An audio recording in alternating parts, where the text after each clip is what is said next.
a empezar. Perfecto. Ahí vamos. Bueno. Hola Iraida, buen día. Hola, mi amor, buenos días. Feliz día, Dios te bendiga. Igual a ti. Voy a ponerlos en mute para que no tengamos ruidito y que la grabación además salga bonita. Bien. ¿Dónde estamos parados? Estamos casi al final del camino, en Jerusalén, al final del recorrido, en donde el Señor va a terminar demostrando quién es. Esta pregunta que se hace a lo largo de todo el Evangelio Marcos: ¿quién eres, Señor? ¿Quién sos, Señor? ¿Quién dicen que soy? ¿Y quién es este? ¿No? Esta sorpresa que el Evangelio nos va regalando a lo largo de todo el relato, ya estamos a punto de revelarlo. Y el Señor, una vez que entró a Jerusalén, que entró justamente con esa forma mesiánica, ¿no? Fue recibido como el Mesías histórico israelita, nacional, el que venía a restaurar lo que habían perdido, el que venía a restaurar esa monarquía davídica. Vemos que esa entrada y esa incomprensión de quién es desató una serie de controversias que cada vez va a ir subiendo el tono de tal manera que va a terminar con la entrega, la pasión, la muerte y por supuesto la resurrección del Señor en Jerusalén. Y en Jerusalén hoy vamos a leer un capítulo que es absolutamente un paréntesis de todo esto que vengo contándoles, un paréntesis entre lo que es el relato, la enseñanza, el poder del reino de los cielos, el hacer discípulos, el enseñarnos lo que significa ser discípulos, el advertir de qué se trata este camino del discipulado, la controversia cuando llega al lugar, voy a poner entre comillas, del sacrificio, y el desenlace. Hay un paréntesis que se denomina discurso escatológico, que es todo el capítulo 13.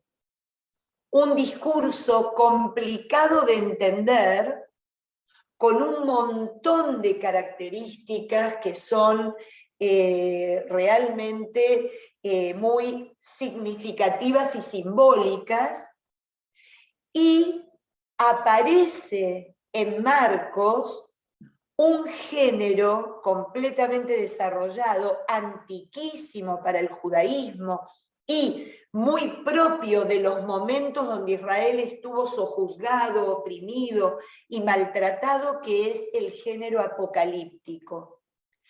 La apocalíptica va de alguna manera a adueñarse de este paréntesis, de este capítulo.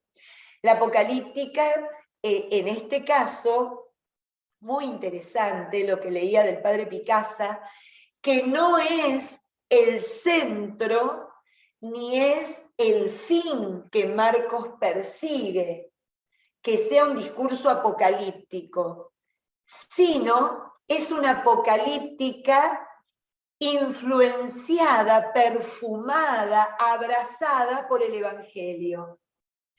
Entonces es como distinta al mensaje que nos tiene acostumbrado el género apocalíptico desde el libro de Daniel. Imagínense que la apocalíptica surge, es algo completamente judío, y surge aproximadamente en el siglo II a.C., un poquito antes tal vez, cuando fue el dominio de los griegos, y el padecimiento del pueblo de Israel bajo este dominio, en donde los griegos realmente le prohibían, amenazaban. Por ejemplo, el libro de los Macabeos tiene un fuerte contenido apocalíptico también.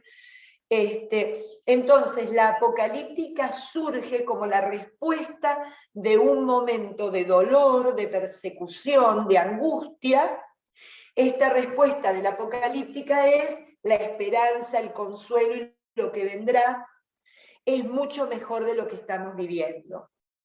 No nos desesperemos, porque lo que nos espera es un tiempo de paz, de bonanza.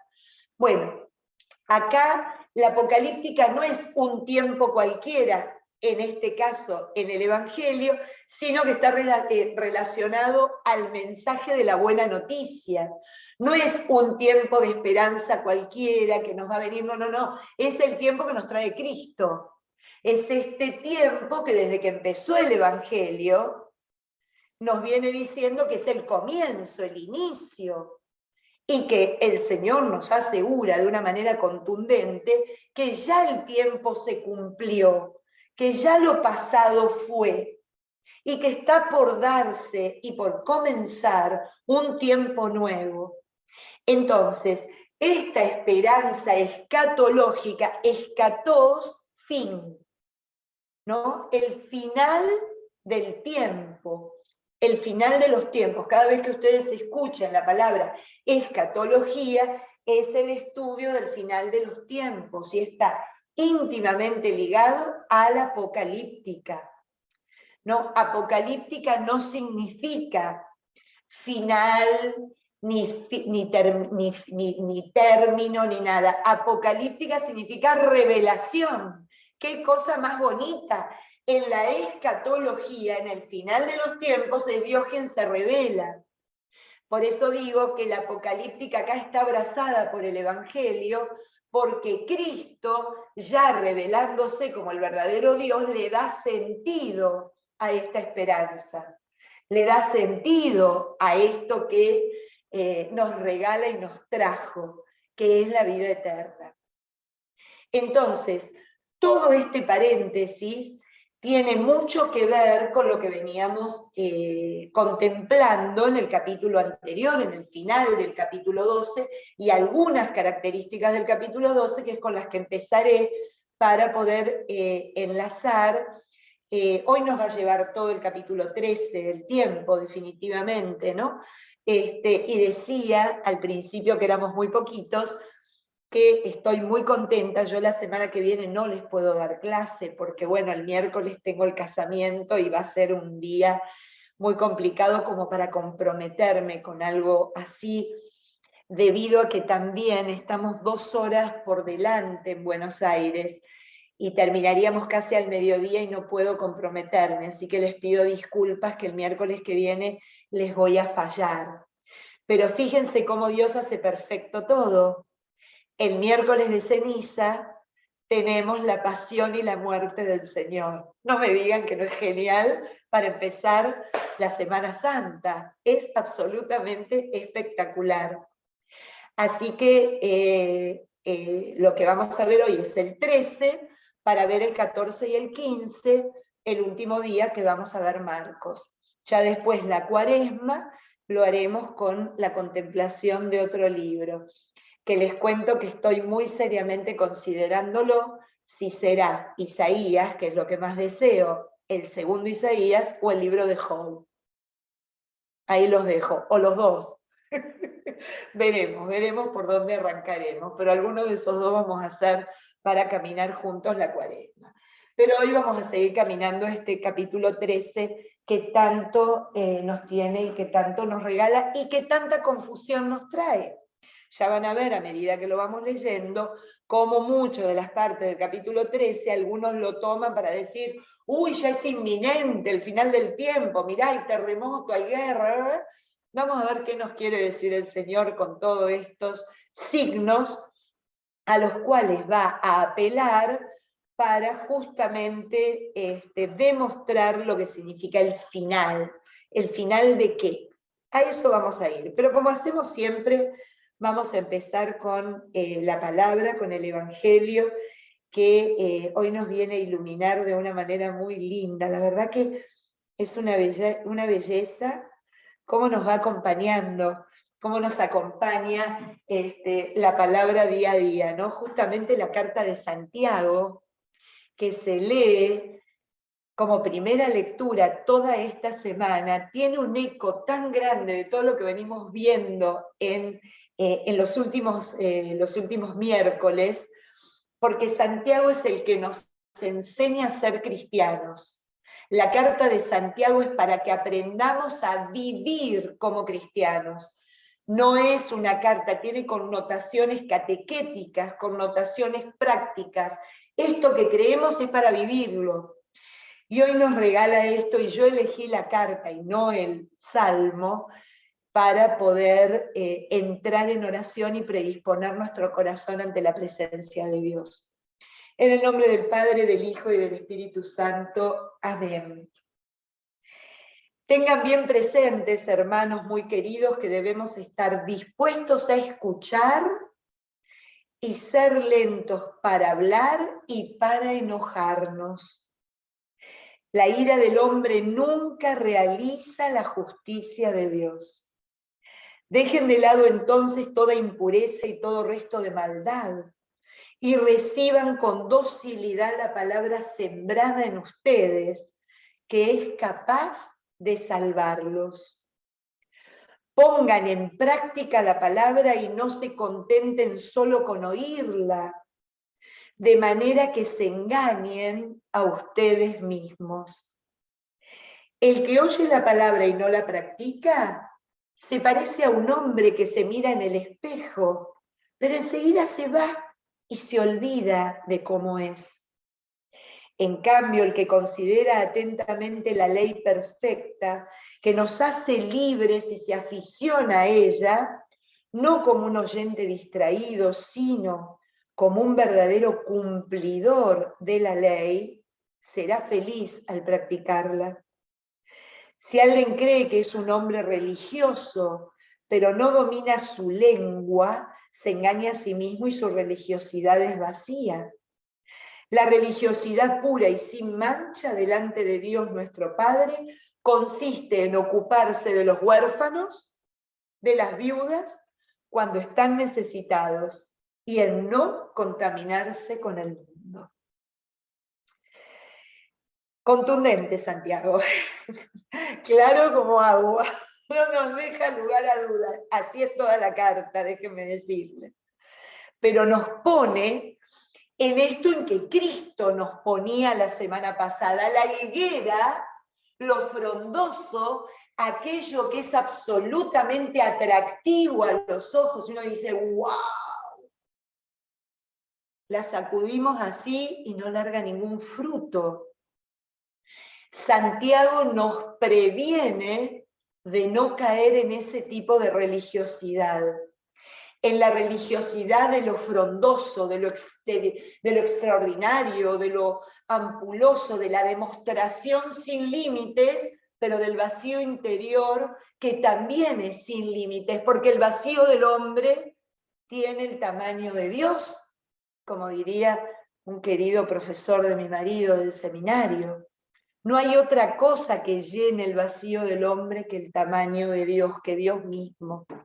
Entonces, fíjense que el sentir de Santiago, practiquen lo que oyen, vivan lo que creen, y lo que creen es constante y tan chiquito como ojo, como usamos la lengua. Miren a dónde va Santiago, a lo cotidiano, a lo de todos los días, a lo que siempre en este espacio decimos, el desayuno, donde se genera la formación del alma de nuestros hijos, en la cena, donde se confirma el amor al prójimo, ¿o no?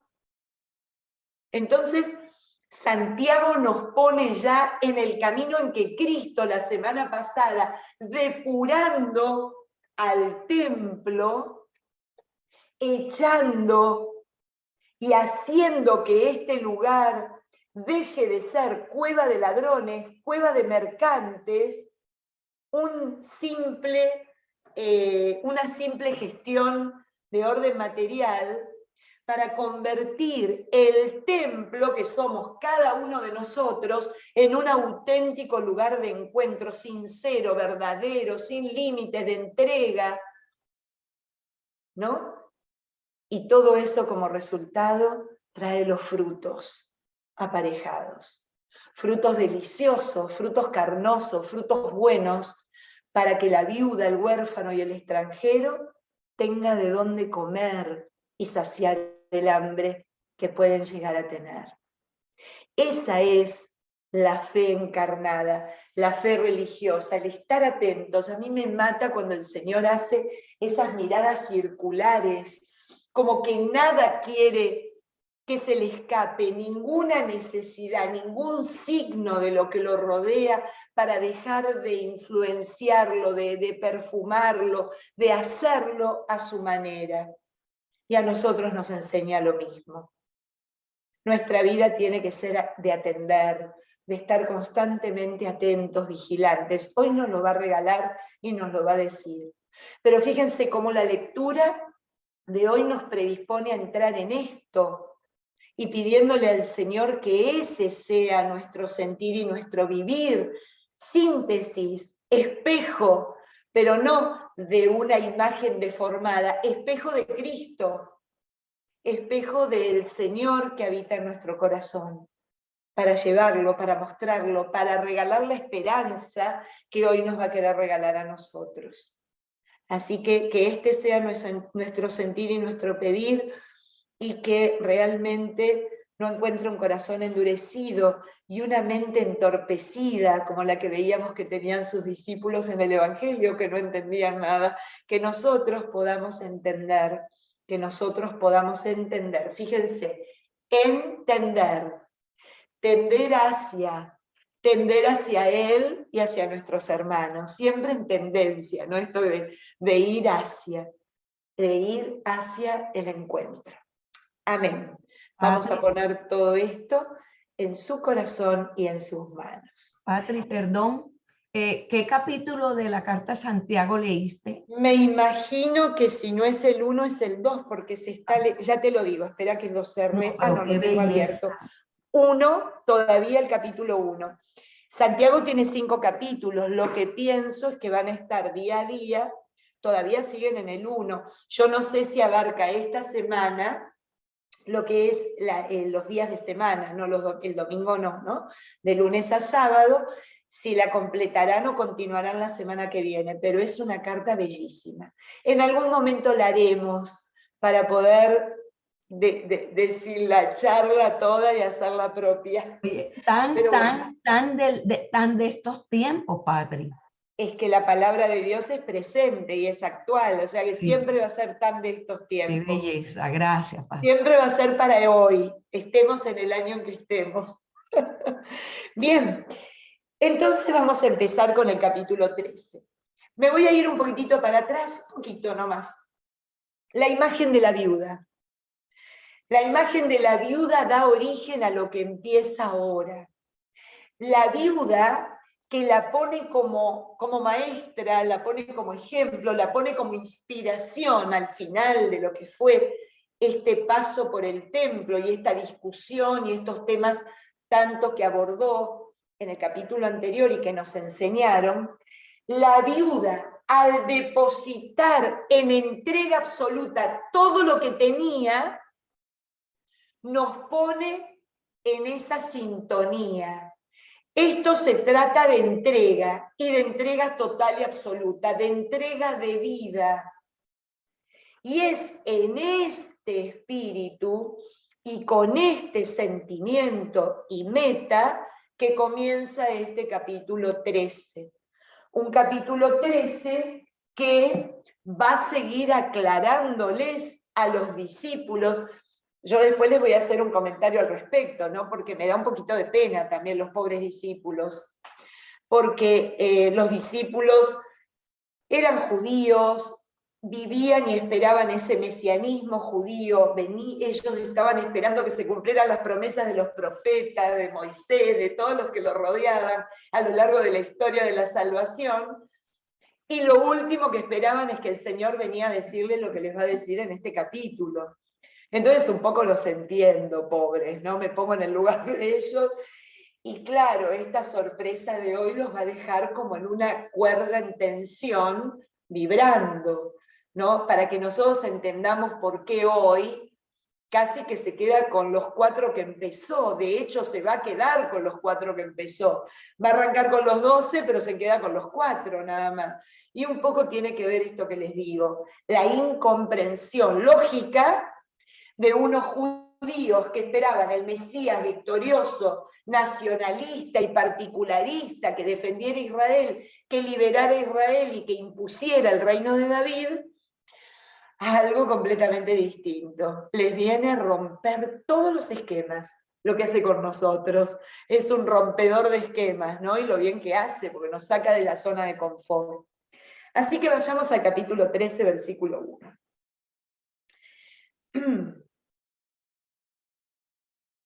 Cuando salía del templo, le dijo uno de sus discípulos: Maestro, mira qué piedras y qué construcciones. Jesús le contestó: ¿ven esos grandes edificios? Pues se derrumbarán sin que quede piedra sobre piedra. Vamos a quedarnos aquí. Ya arrancamos, ¿no? Si la viuda, que fue enseguidita lo que está ahí arribita de nuestras Biblias, ¿no? El comentario anterior, fue un signo de entrega sin caer en el mercantilismo ni en este trading de que te doy para que me des, te cambio las figuritas, señor. ¿Vieron el cambio de figuritas de cuando éramos chiquitos, ¿no? Cuando teníamos la repetida. La viuda que sale de ese esquema es quien supo de alguna manera sortear lo que le proponía la fe de este templo de ese momento.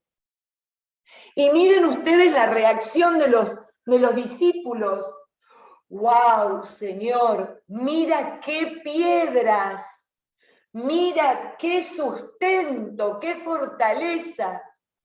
Ese mira era como admirando este templo que no es cualquier cosa.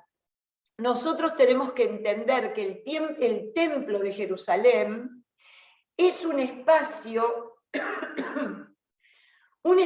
que inauguró para los judíos en el momento en que fue levantado y que fue consagrado como el lugar donde los pies del Señor, los pies de Dios posaban sobre él, donde era su morada en la tierra, inauguró un tiempo y un espacio sagrado para el pueblo de Israel. El templo era algo sacado del espacio y el tiempo, del espacio espacial humano y el tiempo temporal humano, del cronos y de este 4x4. No. Entrar allí, pisar, qué alegría cuando me dijeron vamos a la casa del Señor. Ya están pisando nuestros pies tus umbrales, Jerusalén. El salmo de peregrinación por excelencia, porque es la casa del Señor. Pisar era meterse, sumergirse, introducirse de manera íntegra a un tiempo y un espacio completamente sagrado, completamente fuera de lo normal. Entonces, ¿qué hacen los discípulos? Dándose la vuelta cuando salieron, lo admiran. ¡Qué maravilla! Lo último que se imaginaron de la boca del Mesías es que iba a profetizar no su fortaleza como los demás, sino su destrucción. ¿Saben por qué? Porque para que sea lo de la viuda, para que sea la entrega, el signo de esta nueva relación con Dios, tiene que derrumbarse todo lo viejo. No puede coexistir lo viejo si vamos a proponerle al hombre un nuevo camino, una nueva manera, una nueva liaison con este Dios, ¿no? Una nueva unión con este Dios. No puede. Es incompatible lo viejo con este sentir profundo que el Señor les quiere traer. Entonces, imagínense la cara de esta gente. ¿Ven esto? No se derrumbará literalmente sin que quede piedra sobre piedra.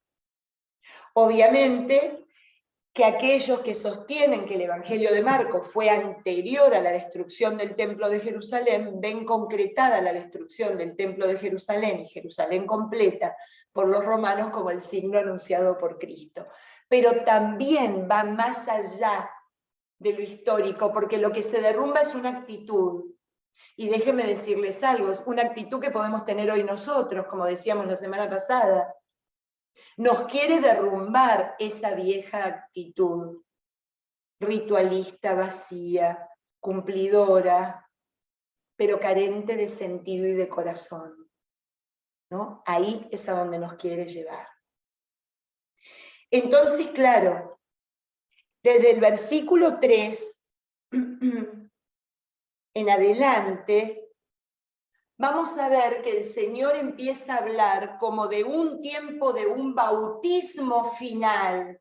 Este derrumbe, este signo, es signo de una auténtica muerte para un auténtico nacimiento.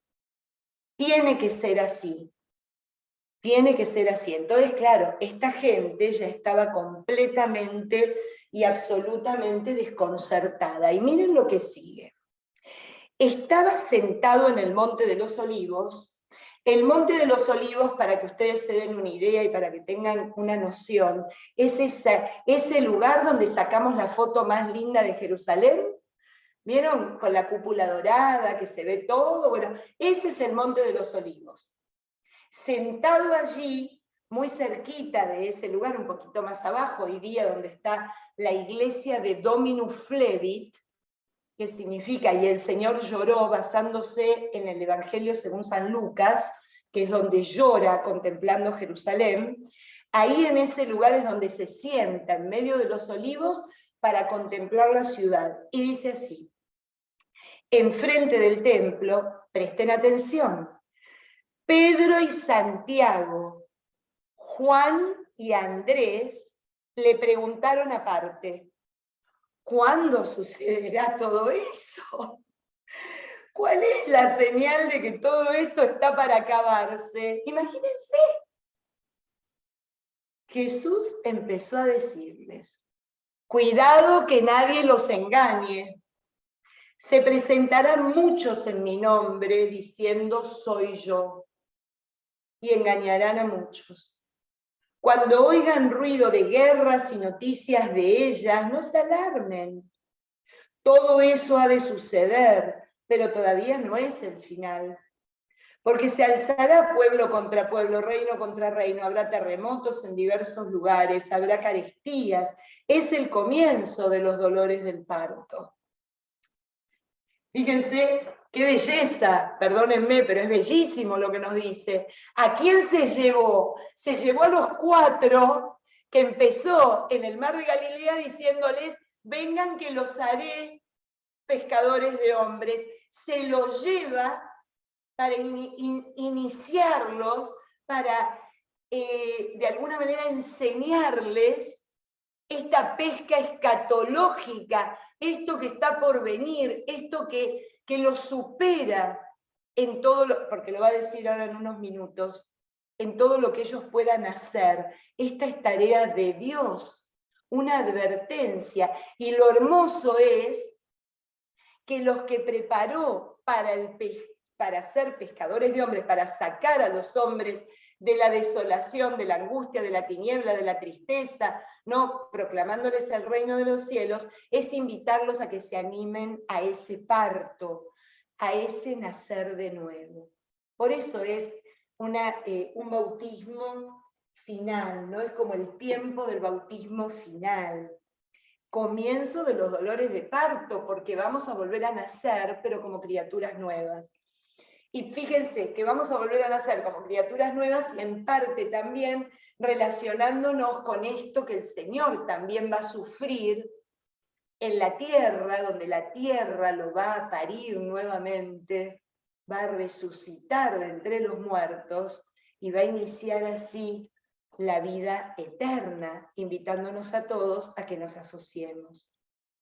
Pero qué belleza, no se engañen. Esto es muy típico también del tiempo en que fue escrito este evangelio, porque era lo que se denominaba un tiempo mesiánico.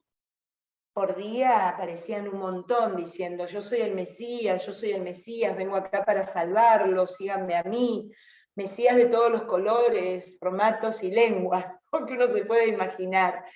Pero no se dejen engañar, síganme verdaderamente. Esto es lo que tiene que suceder, porque también el mesianismo, como la profecía impostora o los falsos profetas, le decían a la gente lo que la gente quería escuchar. Vamos a terminar con los romanos, vamos a terminar con esta opresión. Y Cristo viene a traer algo que supera eso. No es, a ver, es lo que nos enseña a nosotros, no es el problema de hoy el que te tiene que contener y el que te tiene que desbastar. El problema de hoy es una circunstancia, tu vida siempre tiene que estar llamada a la santidad, a lo más grande, a la eternidad. Y en ese sentido voy a vivir el problema de hoy. ¿Esto soy clara lo que les digo? No nos podemos quedar metiditos en aquello que parece que se toma la vida entera. Nos enseña a ir más allá como hombres de fe, ¿no? También es eso lo que exprese. Pero miren lo que sigue. Ocúpense de ustedes mismos. Los entregarán a los tribunales, los apalearán en las sinagogas y por mi causa comparecerán ante magistrados y reyes para dar testimonio ante ellos. Lo leíamos como bienaventuranza el domingo en misa, ¿no? Lo escuchábamos, que es un poco que si al maestro le pasó eso, ¿cómo no le va a pasar eso a los discípulos del maestro cuando son fieles? Pero me voy a quedar en un punto. Pedro, Juan, Santiago y Andrés, les dice el Señor, a ver, no se sientan llamados a cambiar el mundo y a hacer ustedes con su propio poder algo para que todo esto suceda. Esto es de Dios. Ustedes ocúpense de ustedes mismos.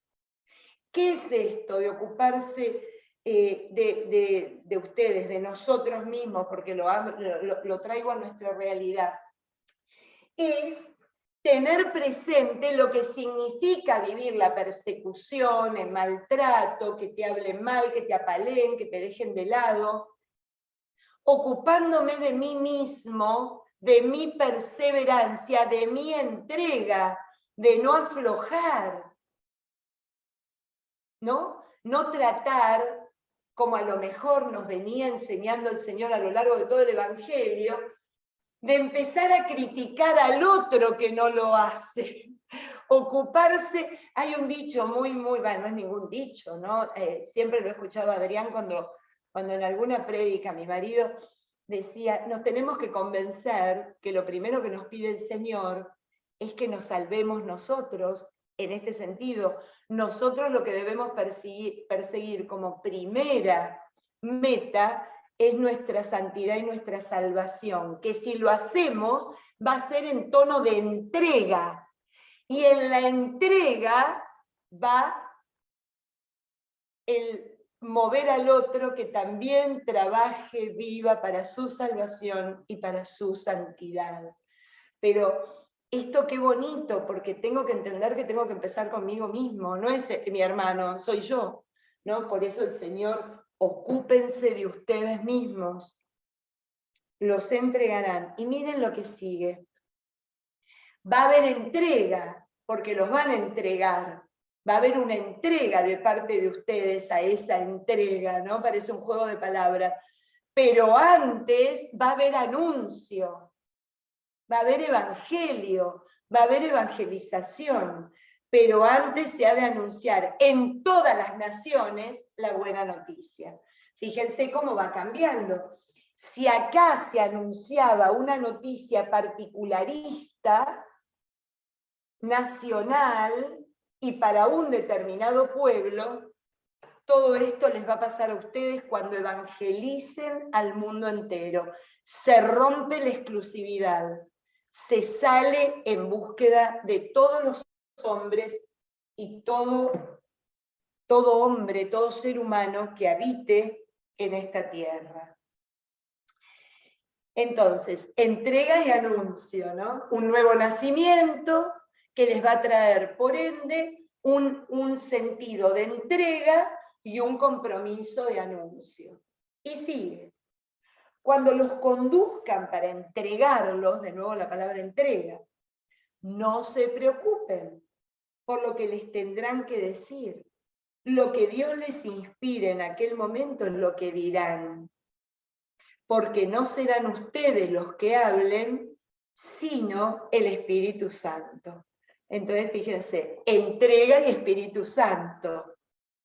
En la entrega verdadera de corazón, cuando hay un abandonarme en el Señor, es el Señor que me inspira, es el Señor que me fortalece, es el Señor que me da perseverancia y claridad y paz interior. Eso está anunciado, pero desde todos los profetas, que quien vive de esa manera sortea toda dificultad, porque no es una dificultad, porque sabe que Dios lo acompaña y que Dios en el momento que lo necesite le dará la palabra, el gesto, la fuerza para poder seguir adelante. Fíjense ahora qué fuerte. Esta entrega no es solo de un desconocido. Esta entrega, el versículo es el 12, capítulo 13, versículo 12, el que vamos a leer ahora, o sea, estuvimos leyendo todo lo anterior. Esta entrega permea hasta la familia, hasta lo más íntimo, como queriendo decir, en tu propia casa va a radicar el problema, bajo tu mismo techo estará aquel que a lo mejor te entregue, porque no estará de acuerdo y verá esto como una amenaza. Miren lo que dice. Un hermano entregará a su hermano a la muerte, un padre a su hijo. Se levantarán hijos contra padres y les darán muerte. Serán odiados por todos a causa de mi nombre. Pero miren cómo termina. Voy a poner la palabra que a mí me gusta más de la que dice mi Biblia. Por las que tiene mi Biblia no es que tenga una versión distinta, ¿eh? Pero el que persevere hasta el final se salvará. La salvación que viene por la paciencia. Fíjense el extremo a donde llega. Ojo, no pienses que alguien que no te conoce va a venir y te va a denunciar o te va a entregar o te va a matar por el evangelio que estás proclamando. No, puede ser el más próximo, puede ser el sentimiento más primitivo de un hombre, puede ser en el seno de la familia. Pero si perseveras hasta el final, te salvarás. De una manera está diciendo esta nueva vida que viene en tono de entrega, que viene en clave de anuncio, que viene acompañada por el Espíritu Santo, cobra realmente relevancia cuando se vive desde la paciencia, desde la perseverancia, desde eso que a veces nos cuesta tanto. A veces nos cuesta tanto esta paciencia. Fíjense, también Isaías habla mucho de esto, ¿no? La paciencia, el no ya, el no ahora. Las cosas no son. Todo lo relacionado con la salvación, con la santidad y con la relación con Dios viene en clave de proceso, en clave de camino, no de otra manera. No existe el abracadabra, ¿no? ¡Puf! Se hizo, ¿no? Es tener esa capacidad. El que persevere hasta el final se salvará. Luego viene una serie de características que se llama la Gran Tribulación, que es donde más aparece todo lo apocalíptico, que uno está acostumbrado a leer en el libro de Daniel, en el Apocalipsis de Juan. Pero, ¿cuál es el sentido? ¿Qué es lo que el Señor augura? La destrucción del templo, que era el centro y la vida del judío, de los que estaban a su alrededor. Esto desaparece y el hombre judío se siente huérfano. Al destruir el templo se destruye el mundo entero. Por eso la unión en este discurso escatológico, que si el templo se cae, el mundo también desaparece, porque desaparece el mundo como lo conocen hasta ese momento, desaparece el centro de su vida, desaparece el centro del sentido de su vida, se quedan sin techo y sin piso, ¿no? Se quedan desconsolados. Fíjense, completamente desconsolados, se quedan sin suelo donde apoyarse, desolados, podríamos decir, desolados, sin suelo y sin tiempo sagrado, sin algo que les vaya marcando su rutina y su vida. Por eso se une a la desaparición del templo, la desaparición completa del mundo, ¿no? Y estas imágenes tan dramáticas, tan terribles. Cuando vean el ídolo abominable instalado donde no debe, el lector que lo entienda, dice Marcos. Entonces los que viven en Judea que escapen a los montes. El que esté en la azotea no baje ni entre en la casa a recoger algo. El que se encuentre en el campo no vuelva a buscar el manto. Ay de las embarazadas y de las que tengan niños de pecho en aquellos días, recen para que no suceda en invierno. Aquellos días habrá una tribulación tan grande como no la hubo desde que Dios creó el mundo hasta ahora, ni la habrá en el futuro. Y si el Señor no abreviara aquella etapa, no se salvaría ni uno, pero acortará esos días a causa de los que quiere salvar. Esto es algo muy, muy, muy presente en el Evangelio, en el libro de Isaías, también en su parte más apocalíptica, que la tiene. En el último Isaías, en el tercero, dice que el día de la ira del Señor, ¿no? Que hay un día de la ira del Señor, pero a su vez también hay un año de gracia. Fíjense la diferencia. Un día comparado a un año.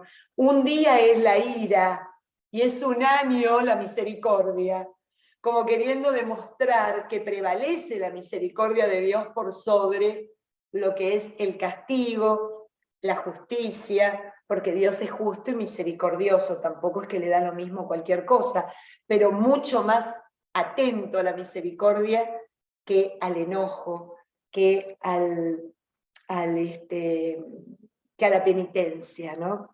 Acá lo que nosotros podemos dilucidar es no vuelvan para atrás, no vayan hacia atrás, no regresen hacia, porque es un tiempo nuevo, se vive hacia adelante, no regresen nunca al lugar de donde salen, ¿no? A este sitio a donde están, al lugar donde se encontraban.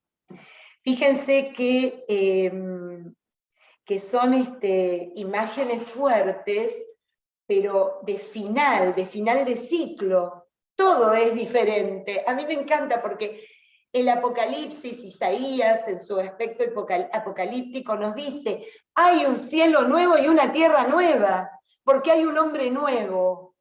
Y si hay un hombre nuevo, todo es nuevo, porque lo miro, lo vivo, lo recibo como una novedad. Ahí está ese sentido pleno de lo que nos quiere mostrar en esta gran tribulación. Todo terminará, ¿no? Todo se acabará y todo debe de acabarse para que empiece lo bueno y lo nuevo.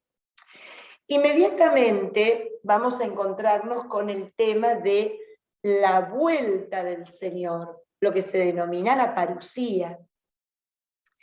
Y fíjense que esto se entiende pura y exclusivamente en la experiencia de vivir en profundidad el sentido pascual, ¿no? Lo va a decir como en el sentido pascual, esta vuelta es de la resurrección, está hablando de ese tema, además de hablar y de entender por fe que prometió, porque lo promete luego, yo volveré, ¿no?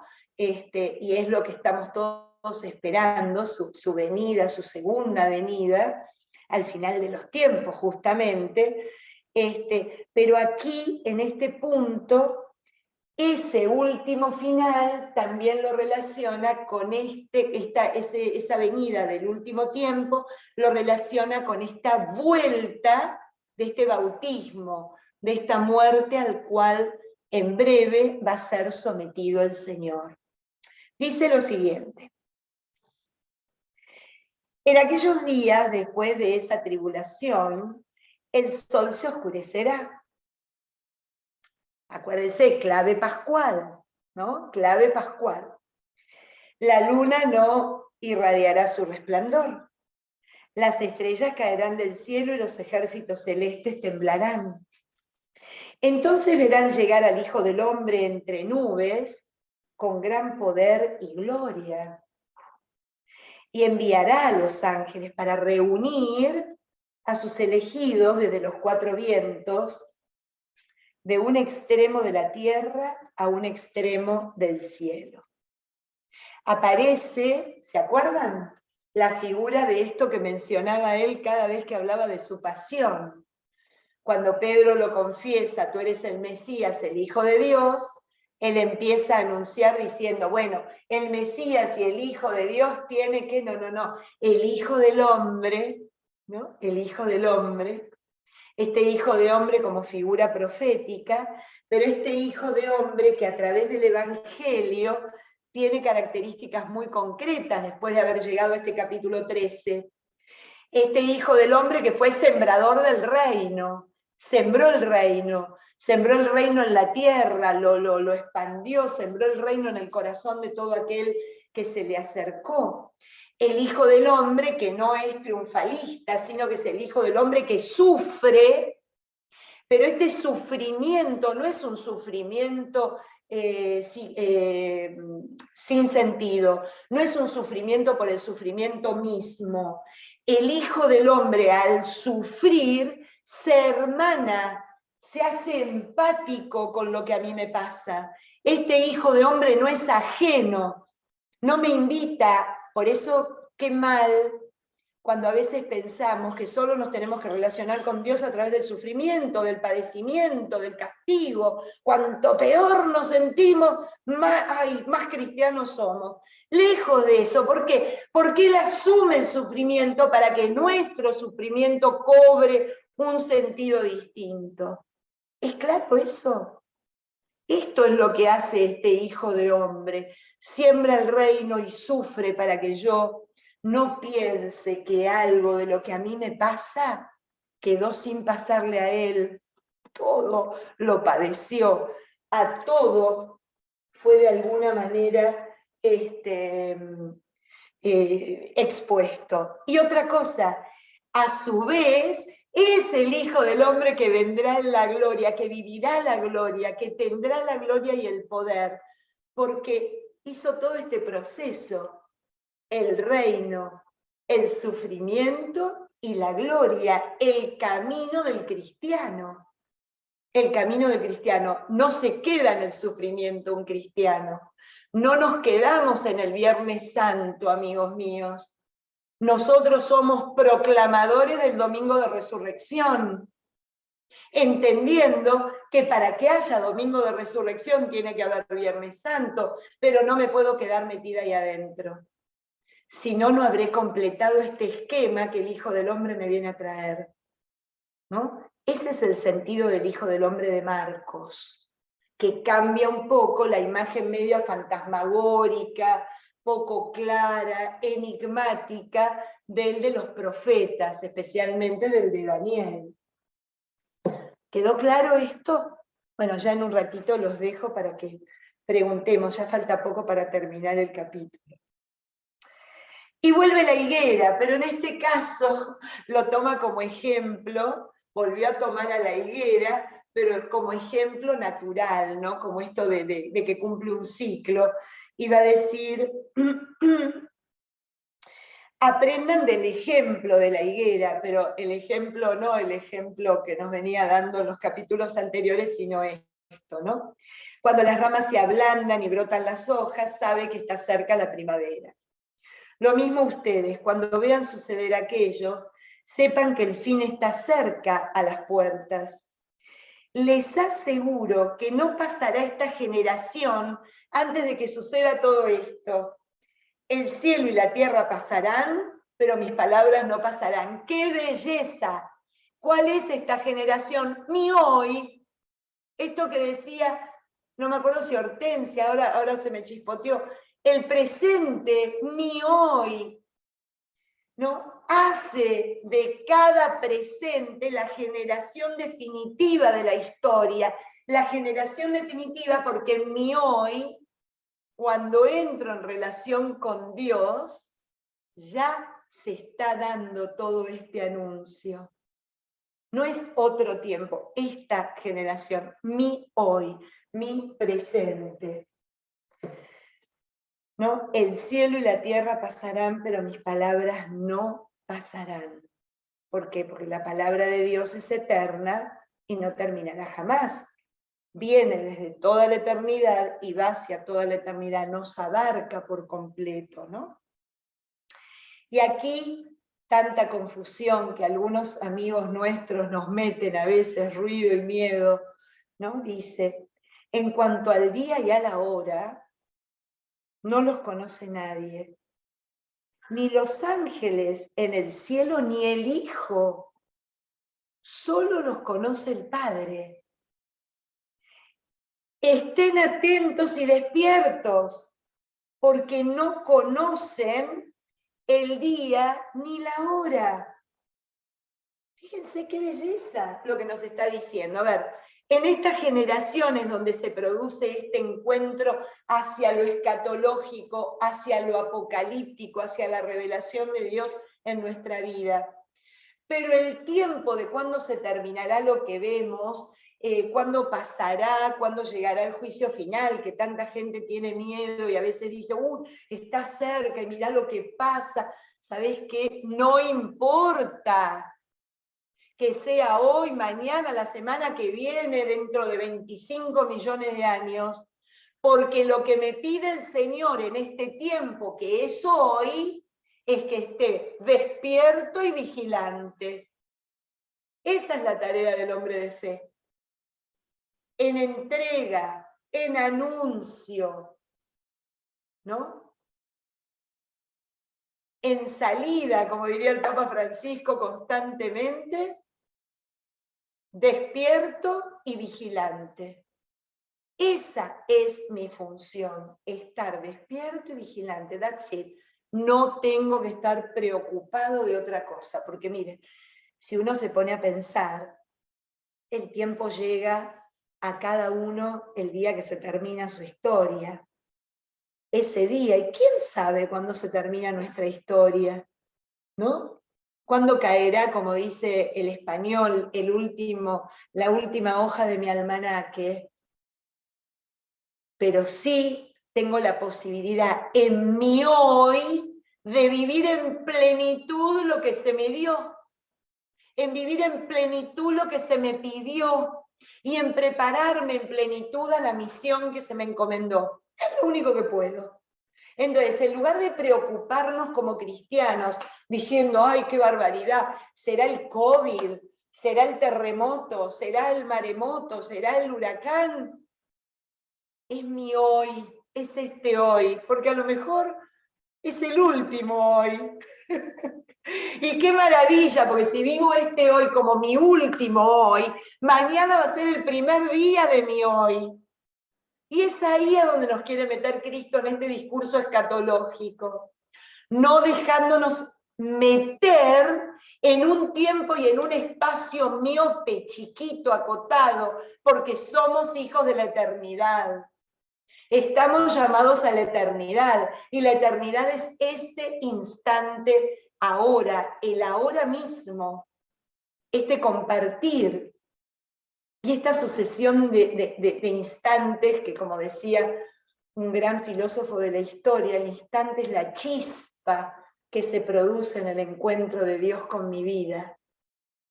Está lleno de chispitas, ¿no? Somos como una estrellita de Navidad, todo el tiempo rodeados e inspirados por el Señor.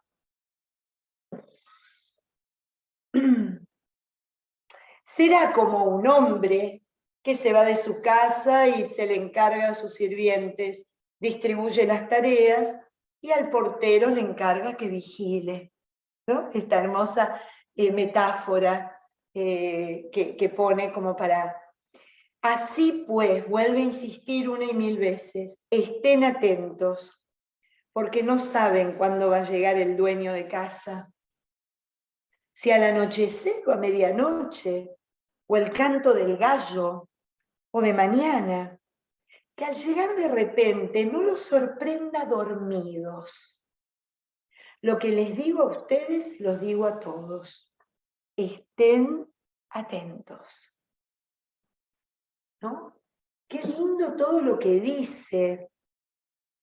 Esto que alguna vez se los comenté a ustedes, me vino al corazón ahora, esto de Agustín. Ay, Señor, dame la capacidad de estar atento y alerta, no sea cosa que este Dios que pasa, pases a mi lado y sigas de largo y yo me lo pierda, ¿no?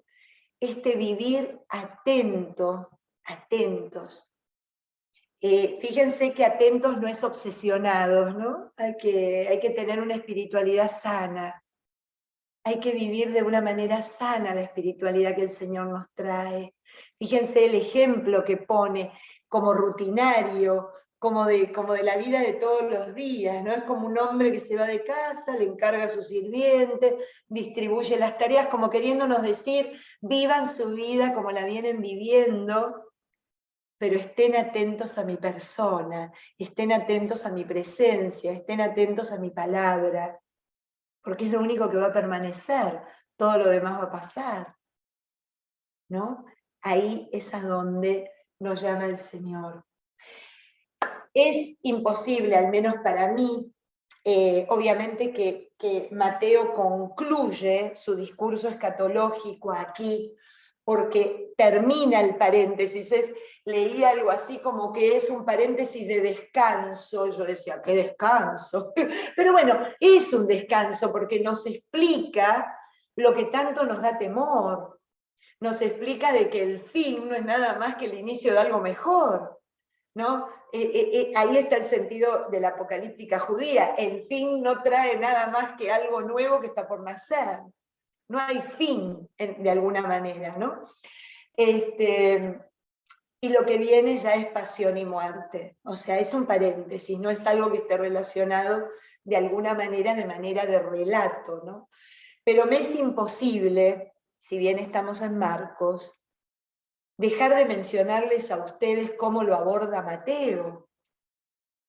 Mateo lo aborda con 3 parábolas que no se pueden separar y que desgraciadamente se separan cuando se mencionan. Las vírgenes con las lámparas del aceite, la parábola de los talentos y la parábola del fin del mundo, del juicio final. 3 parábolas que no pueden separarse, que no se entienden, un poco metidos en esta vigilancia y en esta, justamente empieza con la vigilancia Mateo. Las vírgenes que mantienen sus lámparas encendidas y que se abastecen de aceite. ¿Y cuál es ese aceite? Es el amor entregado, es el amor dado, es la vida, como decía recién Marcos, en entrega hacia el otro. Ese es el aceite que mantienen y que cultivan y que de alguna manera se preocupan en almacenar. No es un aceite que se compra es un aceite que se consigue a fuerza de caridad, ¿no? La vigilancia en ser caritativos, en la viuda, en el huérfano, en el extranjero que nos hablaba Santiago. Los talentos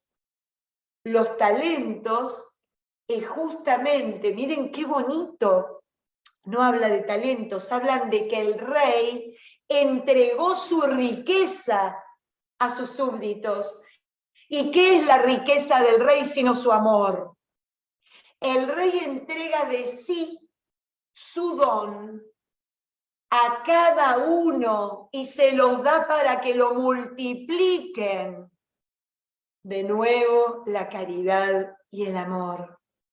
Y claro, lo que cada uno hace con eso que Dios me da es el resultado de lo que le va a mostrar el hombre cuando el rey regresa y le pide, a ver, ¿qué hiciste con lo que te di?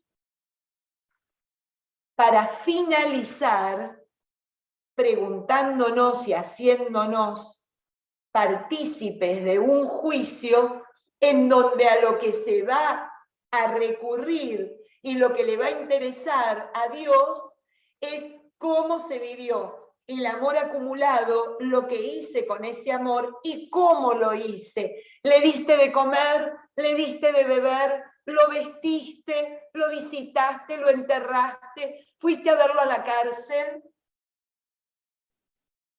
Es una belleza. Esas tres parábolas no se pueden separar, porque el denominador común de las tres parábolas es el aceite, la caridad. La caridad, como decía San Juan de la Cruz, al final de nuestros días seremos examinados en el amor.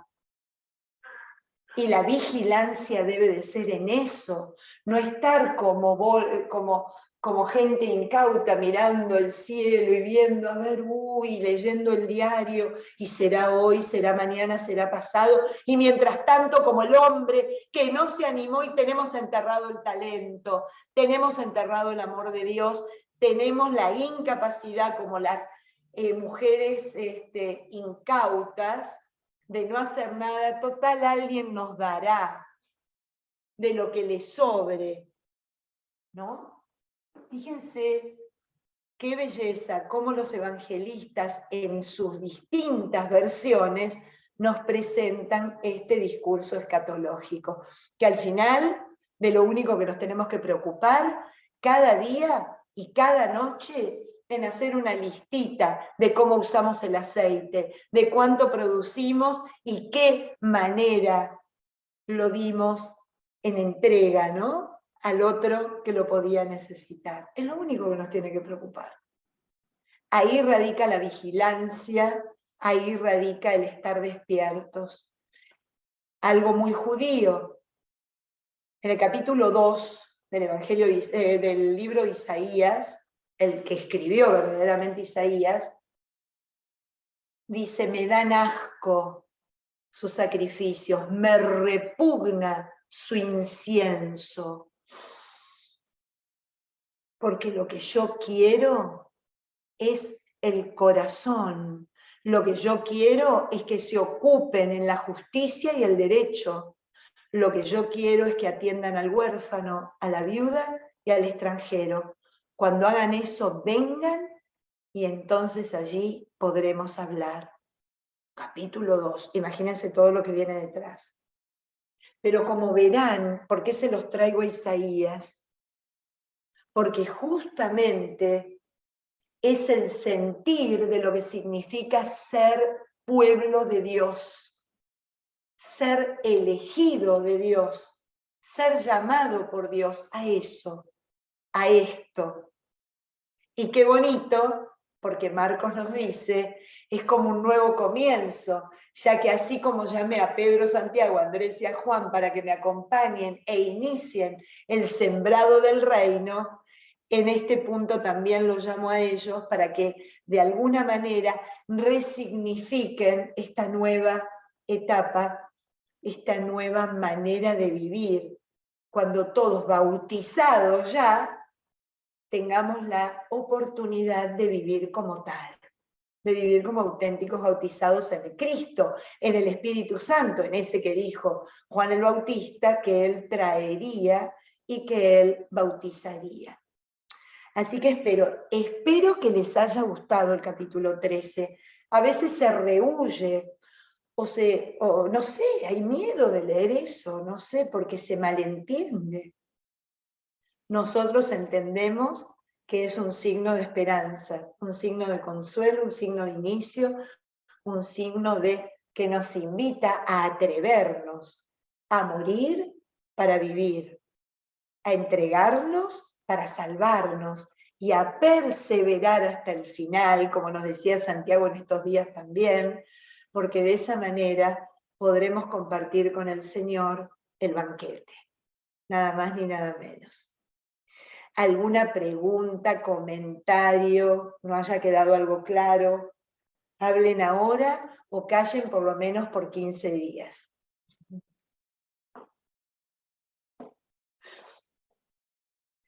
Yo cuando no preguntan no sé si es que no entendieron nada y mejor no meter la pata. ¿Vieron como cuando bajaban del Tabor nadie preguntaba pero no se animaban a preguntar?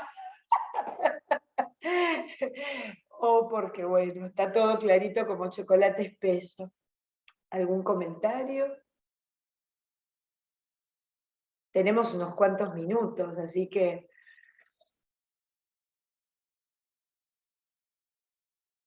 Nada, todo claro. Todo clarito como chocolate, Patri. Demasiado clarito. Tan clarito que asusta, porque es tan sencillo, ¿no? Que nos complicamos la vida. Nos complicamos la vida. Sí, Ali. Yo me gustaría compartir con ustedes que la verdad que trae una nueva manera de ver las cosas, porque yo siempre cuando había leído esta parte, este capítulo, sentía una gran tristeza, como que bueno, ahora viene, la hora de Jesús viene pronto, entonces el sentimiento era así como de tristeza, pero de alguna manera hoy con tu clase, pues de alguna manera ahora uno como que cambia la perspectiva y como que más bien vamos a alegrarnos porque lo que viene, lo que va a venir es maravilloso, ¿no? Entonces de verdad que me dejó así como pensando, ¿no? Como otra vez romper esos paradigmas y bueno, y reformular como que, sí. Qué bueno, qué bueno, qué bueno. Indudablemente genera esperanza. Es que leído así, sin explicaciones, es demoledor.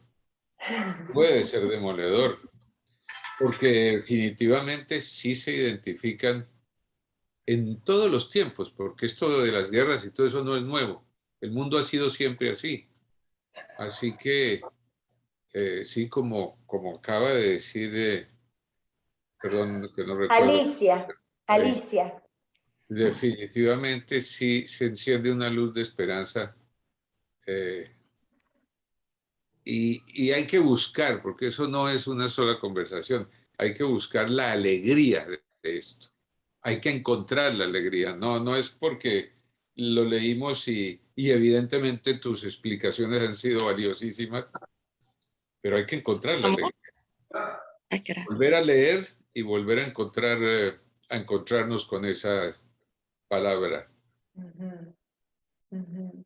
Sí, sí. Y lo que nos dice a cada uno, ¿no? Porque a cada uno, en este marco general, nos habla de una manera particular, en lo que cada uno de nosotros necesitamos profundizar, trabajar, reflexionar, para poder ser de alguna manera fieles, ¿no? Cuando nos vengan a tomar cuentas, estás en la lista ya. Una cosita, no sé si será coincidencia o diosidencia. Ahora quité la cámara, adivinen quién me llamó. No tengo La idea. Sister María Andrea de St. Agnes, que acaba de ver un homeless en la 37 Avenida del Northwest con la 7, que si puedo ir a ayudar, lo que necesita donde vivir, comida y todo. O sea... Estar atentos. ¡Qué bueno! Ay, señora, llegó el timbre. Qué bueno, me alegro Ay, mucho. Señor. Para el Patricia, que pueda pasar por ahí, hoy tengo catecismo. Le dije, sí, mañana, ahora tengo esto, tengo una cita después y tengo catecismo. El que pueda pasar me deja saber para decirle que esté ahí, que mañana voy. O de pronto más tarde de la clase, no sé. Bueno, qué bueno, Hortensia. Sí. Y Patricia, sí, ¿quién Eh, dice? Ah, sí, ¿cómo me está Isabel? Me gustó la definición que hizo del aceite, pero hay algo que no lo pude captar bien. Es casi como que me parece que era importante lo que decía.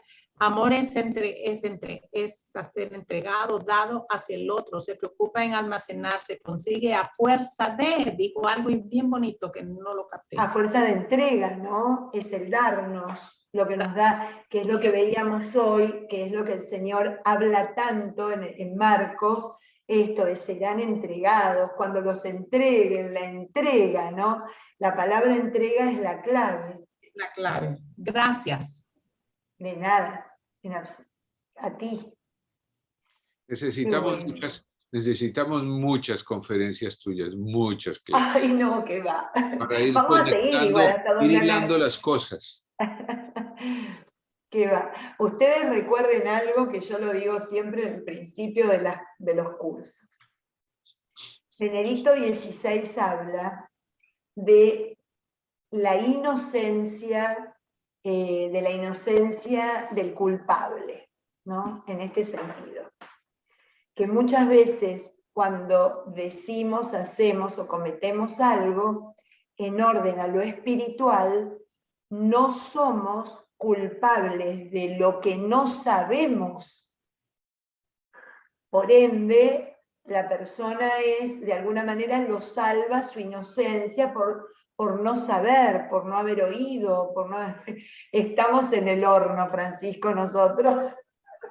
Yo siempre digo, Definitivamente. ¿ustedes están seguros que quieren venir a Biblia? Siempre va a quedar algo que no sabemos, por supuesto, pero viste, como seguimos, digo, a decir, bueno, en una manera ustedes más o menos la tenían un poco trabajada la cosa. Yo siempre digo, ay Señor, por favor, me quiero dedicar a matemática. Eres una bendición y una gran ayuda, la verdad. Muchas gracias, ustedes lo son para mí, definitivamente. Así que nada, nos ayudamos y nos bendecimos mutuamente en esto. Así que bueno. Bueno, como les decía, no, ¿está Sandri? No está Sandri. Sandri hoy no está, no debe haber podido entrar. La estaba esperando. Mejor la ignorancia, no, por supuesto que no, definitivamente que no, porque nos perdemos de vivir el hoy de esta manera, nunca. Ay, Sandra, estás ahí, estás en el Monte de los Olivos. Ese es el Monte de los Olivos, donde está Sandra. Ay, no te escuchamos nada, Sandri. No, no te oímos. No te oímos. Bueno, les cuento yo un poquito, aprovechando que nos quedan 10 minutos. Ya salió el viaje de octubre, noviembre, que quiera el Dios nuestro Perfecto. Señor que está en el cielo, de que lo podamos hacer. Ya dicen que la tercera es la vencida y tomo esto como un fact. Lo único que les queremos contar con Sandra, que Ahí tenemos... estoy, Patri, mejor Buenísimo. señal. Ay, qué bueno. Salí del Ahora hueco. sí te escuchamos, Gracias. recién no te escuchábamos nada. No, yo te escuché perfecto, buenísimo. Hola. Estaba Adelante, mi Patri. No, simplemente que le queremos contar que ayer estuvimos reunidas y ya tenemos de 56, 34 puestos tomados. Lo que calculamos que se va a llenar como el del 2016, que en 3 semanas teníamos lleno el viaje, definitivamente. Primero, porque hemos logrado sacarlo casi $400 más barato que el año pasado. Es exactamente el mismo viaje con el agregado de un día, o sea que salimos ganando. Agregamos un día más en Jerusalén, que son 6 noches, y ya. ¿Por qué les decimos esto? Porque les vamos a enviar el formulario y necesitamos que se vayan inscribiendo porque lo que tenemos temor, de acuerdo a lo que estuvimos, porque se empezaron a llenar, vamos, a que se quede la gente de Biblia sin ir. Entonces, le vamos a mandar a ustedes el flyer y la inscripción y simplemente vayan confirmando los que sí van para no ocupar el lugar. Porque si no, lamentablemente, como va un grupo de matrimonios, y ya confirmaron 10 matrimonios de un grupo que supuestamente van 20, se va a llenar enseguida. Así que no, tenemos más de 10 matrimonios, tenemos 13, Sandrina. Correcto. Sí. 13 matrimonios, entonces se llena enseguida. O sea, a ver, la idea es que nadie se nos quede afuera. Los que estaban el año pasado, para octubre, nosotros de alguna manera los incorporamos de manera automática. Correcto. Lo que sí vayan confirmando si sí y si no, porque si es que no, lo sacamos de la lista, eso sí, para que quede lugar para otra gente. Así que nada, estamos felices. El viaje salió en 4.100 con la propina incluida. Así que... Y vamos, Patri, la fecha que vamos de... Adelante, Sandra, así no, yo... Claro, no, del 24 de octubre salimos a la noche y regreso el 9 de noviembre a las 6 de la mañana, aterrizamos el 9 de noviembre. Oye, ¿y van a enviar los formularios por mail o cómo es la historia? Se los mandamos por email, se los voy a favor. mandar antes de irme a Argentina por esto que les estoy contando, porque como empezaron a aparecer, ayer por ejemplo hemos recibido, todavía no salió el email, pero como vamos contándole a cada uno su historia, todo el mundo empezó, yo quiero, anotame, yo voy. Entonces lo que tenemos temor, estamos tratando de que no pase. Hay mucha gente que dice, ay, voy a ir con unos amigos. ¿Qué les decimos? Primero, la prioridad número 1, los grupos de Biblia. Entonces, obviamente, porque vienen algunos con 4 o 5 parientes, entonces no queremos que se nos llene y que la gente que realmente es de nuestro grupo. Les queremos contar algo también. El viaje está planeado y armado para que el que no pueda ir todo el viaje pueda hacer la Galilea y la Judea solamente. Y en el flyer vamos a decirles que los que quieran hacer eso nos contacten para decirles cuánto les saldría. Así que eso es lo que habría que ir haciendo. Aquellos que quieran ir desde el 29 de octubre, hasta el 9 llegamos a las 6 de la mañana al aeropuerto de Miami. O sea que el 9 estamos acá desde el primer momento del día. Pero damos esa posibilidad, lo hemos hecho de tal manera que el que no puede iniciar en el desierto, porque vamos a vivir en el desierto los primeros días, vamos a llegar hasta Eilat, vamos a tener una experiencia beduina y demás, se pueden saltear eso, pero se quedan con el core de la peregrinación, que es la Galilea y la Judea, que es lo que todo el mundo cuando va a Tierra Santa quiere ir, ¿no? Así que una pregunta, los que mandamos el cheque para el depósito para el de marzo, ¿ese cheque se rompe o lo usan como depósito para eso? ¿Cómo? Corte a eso. Sí, Sandri, dale, que vos Perdón. sos Los iba a contactar a cada uno, porque esos son los que están en la lista número 1, los de octubre y marzo. A cada uno a ver si el cheque tiene menos de 6 meses lo podemos usar y para confirmar la inscripción, porque como vale un poquito más este viaje de muchos más días, necesitamos un nuevo formulario de inscripción, pero el cheque se puede usar el mismo, pero autorizando. Entonces yo voy a llamar a cada uno. Claro, ya autorizado el mío. Divina, perfecto.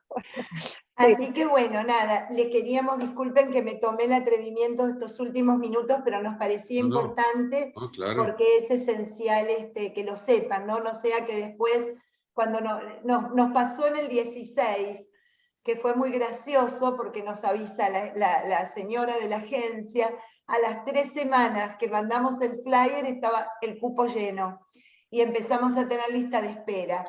Así que, y ahí pudo viajar Sandra porque creo que 2 se bajaron. Sí, correcto, tal cual. Porque si no se quedaba en Miami. Sí. Así que bueno, nada, era simplemente para que sepan esto, para que lo Patri, tengan ya igual, ustedes. claro, igual lo vamos a enviar por email porque hoy estamos la mitad de los que somos en la clase, ya estamos 30 y lo mandamos por email para que nadie se quede sin la oportunidad. Perfecto, perfecto, perfecto. Así que bueno, nada, queremos irnos mañana con Sandra, estamos así que queremos que pase rápido el tiempo. Octubre. Total. Así Sí. que bueno, más que no pudimos ir ahora en marzo, pero fue mejor no ir ahora en marzo porque Sí, la verdad sí. que después que se cayó por la falta de inscripciones, dijimos, wow, Dios es sabio y sabe lo que hace. La verdad que no hubiésemos estado tan relajados, pero los iremos poniendo al tanto también de lo que Israel nos pide, por ahora nada extraordinario más que la vacunación completa, pero creo que a hoy nos pide que la vacunación no supere los 6 meses, a hoy. No sabemos qué va a pasar en octubre, ni nadie lo sabe. Eso es en el día a día. Así que veremos qué hacemos. Así que bueno, nos vamos a ir despidiendo y les dejo un abrazo muy fuerte. Nos mantenemos unidos en la oración y nada, que Dios nos acompañe a todos y nos regale este tiempo anterior a la Cuaresma, que lo podamos seguir gozando como discípulos. Amén. Feliz viaje.